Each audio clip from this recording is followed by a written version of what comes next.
সামনে আসছে আমাদের এক্সাম, তো এক্সামের জন্য একটু তো টেনশনে আছি। আর তার থেকে বড় কথা, এবার আমাদের প্রিপারেশন লিস্টটা দুভাগে দিয়েছে। বক্তব্য যে যদি ফ্যানের মধ্যে ধুলো জমে ফ্যান জোরে চলে না।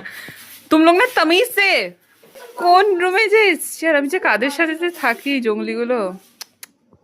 হঠাৎ করে আমাদের এখানে প্রচন্ড গরম পড়েছে, আর সত্যি বলতে এখানকার মানুষরা গরম একদম সহ্য করতে পারে না। তো ওরা ফ্যানটাকে নিয়ে যে কোথায় যাবে কি করবে নিজেরাও বুঝতে পারছে না। उसको बख्श दो उसको। पैसे में खरीदा है शायद।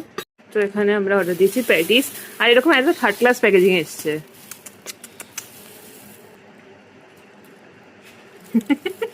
मैं केचप का ऐड कर लूं। তুমি কেচাপটা অ্যাড করলো তো। আর এখানে আমরা প্যাটিস অর্ডার করেছিলাম সবাই মিলে খাবো বলে, বাট প্যাটিসটা এতটাই থার্ড ক্লাস ছিল যে তোমাদেরকে কি বলবো। মানে একবার আমরা অর্ডার করেছিলাম তখন তো বেশ ভালো ছিল, এবার এটা এতটাই বাজে ছিল যে না খাওয়া যাচ্ছিল না ফেলা যাচ্ছিল, সেরকম একটা ব্যাপার। আর তোমাদের আমার মিনি ব্লগগুলো কেমন লেগে